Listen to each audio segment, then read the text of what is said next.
Good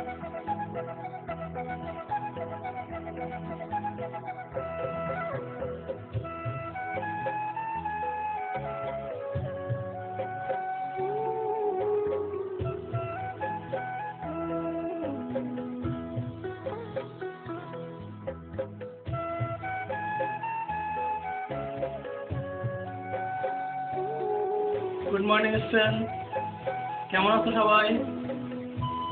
আমাদের আজকের বিষয় কিভাবে খুব সহজে একটি গোলাপ ফুল আঁকা যায়। তাহলে চলো সবাই দেখে নিই কিভাবে একটি গোলাপ ফুল আঁকতে হবে। আমরা অনেকভাবে গোলাপ ফুল আঁকতে পারি। আমি এখানে প্রথমে একটা বাংলায় 3 লিখবো, 3 লিখে গোলাপ ফুল আঁকবো।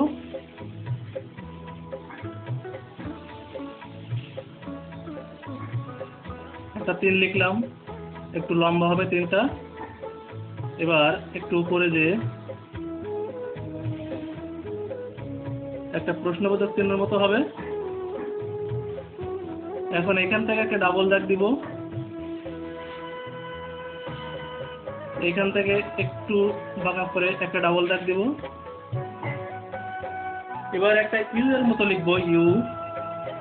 উপর দিকে চিকন হবে, নিচের দিকে একটু মোটা হবে, এখান থেকে শুরু হবে।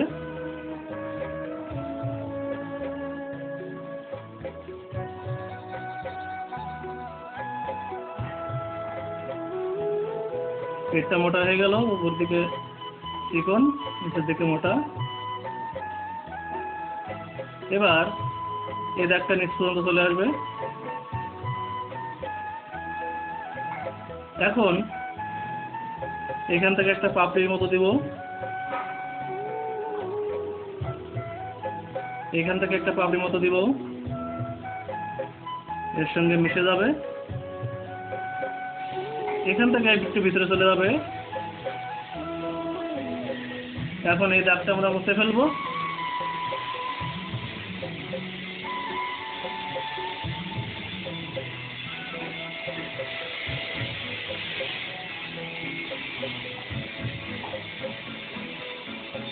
এখন এখান থেকে একটা পাপড়ি দিব,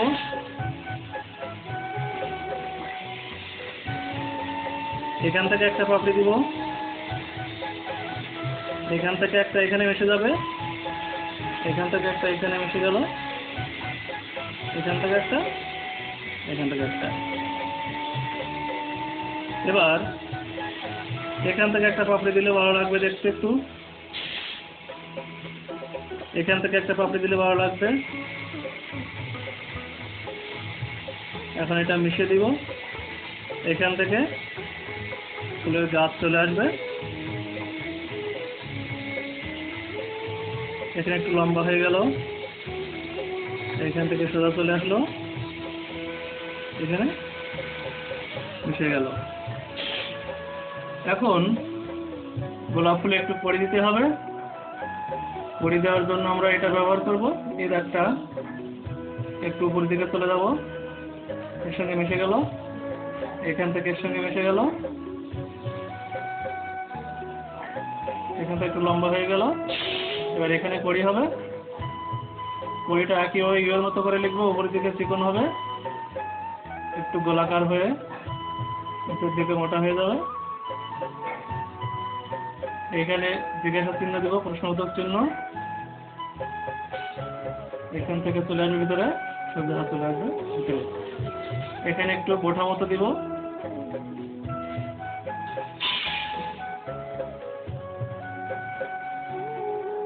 এখন আমরা পাতা আঁকবো। প্রথমে এখানে একটা পাতা দিব ফুলের ভিতরে,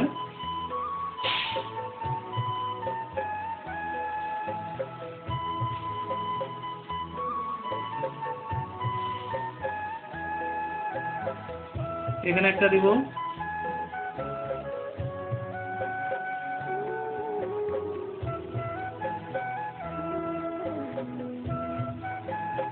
আর এখানে একটা দিব।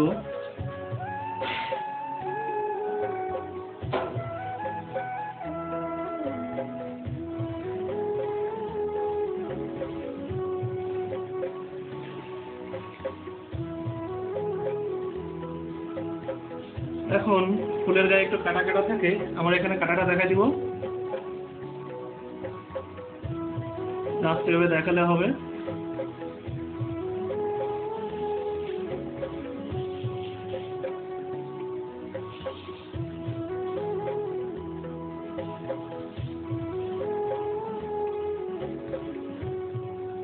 এখন এখানে একটু পাতা দিলেও হয়, না দিলেও হবে, একটু ছোট পাতা দিব।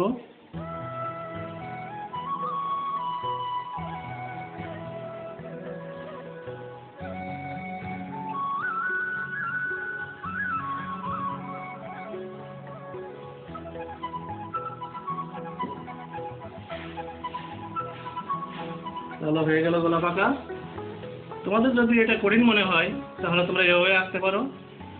প্রথমে আমার একটা 4 লিখবো, বাংলা 4, ইংরেজি 8, 4টাকে একটু বড় করে লিখবো। এর ভিতরে একটা 3 লিখবো, 3টাকে একটু ঘুরে আনবো। এখন আমরা নিচের অংশ দিব।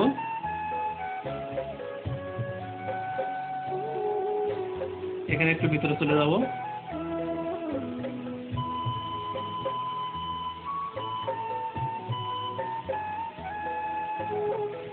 এখন এই দাগগুলো মুছে ফেলতে হবে।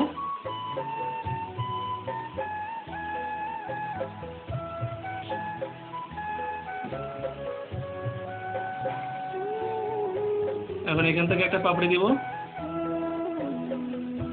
এখান থেকে একটা পাপড়ি, এখান থেকে একটা, এখান থেকে একটা দিয়ে এখান থেকে একটু দিব। বাকিটা একইভাবে চলে আসবে।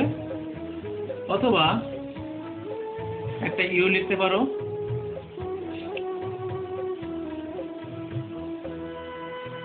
ইউ লেখার পর এখান থেকে একটা পাপড়ি গোলাকার ভাবে, এখান থেকে একটা পাপড়ি, এখানে একটু গোলাকার ভাবে এসে যাবে তিনের মতো।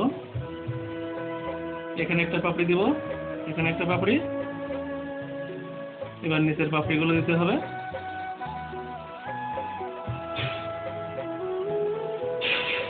তারপর বাকিটা একইভাবে দিতে হবে। তাহলে এবার চলো আমরা রংটা দেখে নিই কিভাবে রং করতে হবে। রংটা করার সময় তোমরা অবশ্যই পাতার ভিতরে দাগগুলো মুছে নিবে, না হলে রংটা কালো হয়ে যাবে। আমরা প্রথমে লাল রংটা ব্যবহার করব। সব জায়গায় দিব না, নিচ থেকে এতটুকু পরিমাণ রংটা দাগের পাশ দিয়ে আগে দিব।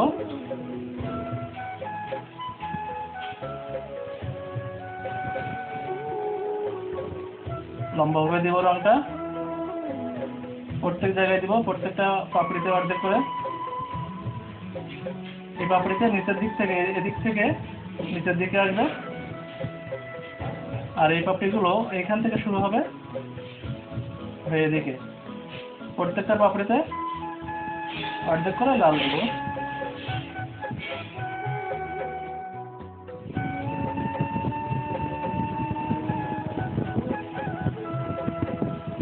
এভাবে লাল রংটা করতে হবে। এবার বাকি অংশ আমরা সাদা দিয়ে মিশিয়ে দিব। সাদা রং দিয়ে সুন্দরভাবে লালের উপর দিয়ে মেশাতে হবে, যে রংটা সুন্দরভাবে মিশে যায়। সব জায়গায় আমরা সাদা মিশিয়ে দিব।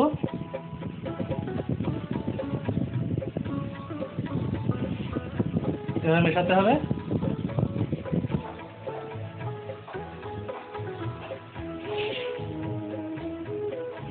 তাহলে এভাবে সাদা রংটা মিশিয়ে দিতে হবে।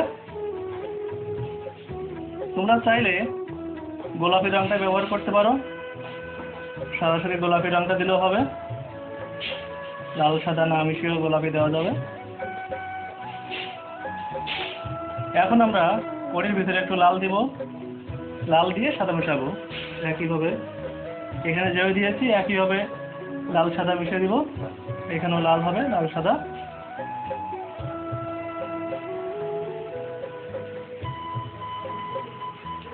লালের সঙ্গে সাদা মিশিয়ে দিলাম। এখন আমরা পাতা রং করব। পাতা এবং ডাটা একই কালার হবে, সবুজের সঙ্গে টিয়া কালার, অর্থাৎ গাঢ় সবুজ হালকা সবুজ।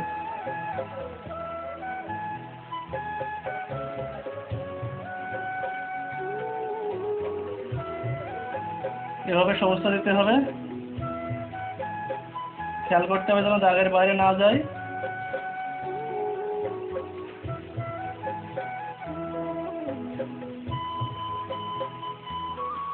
পাতার ভিতরেও এদিকে সবুজ হবে, এদিকে হালকা সবুজ হবে, প্রত্যেকটা পাতা একইভাবে হবে।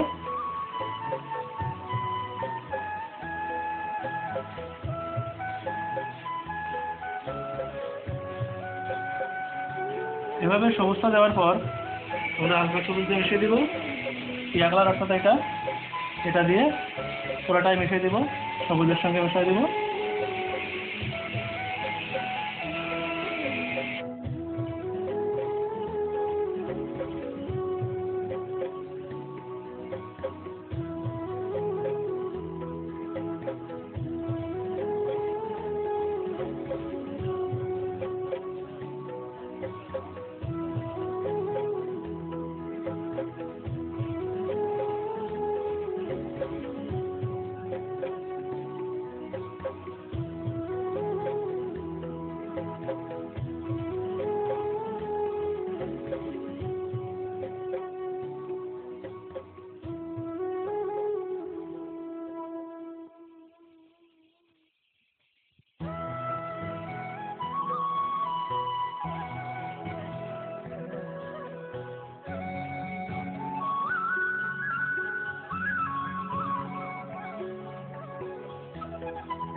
এভাবে পেন্সিলকে আউটলাইন দিতে হবে। তাহলে হয়ে গেল আমাদের রং সহ গোলাপ ফুল।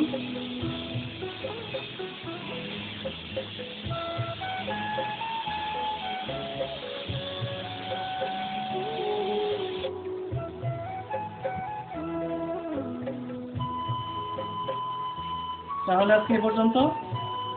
ভালো থেকো সবাই।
এভাবে পেন্সিলটা আউটলাইন দিতে হবে।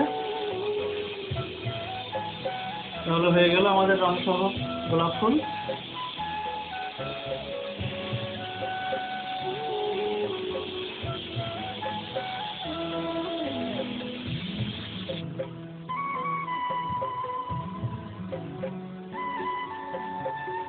তাহলে আজকে এ পর্যন্ত।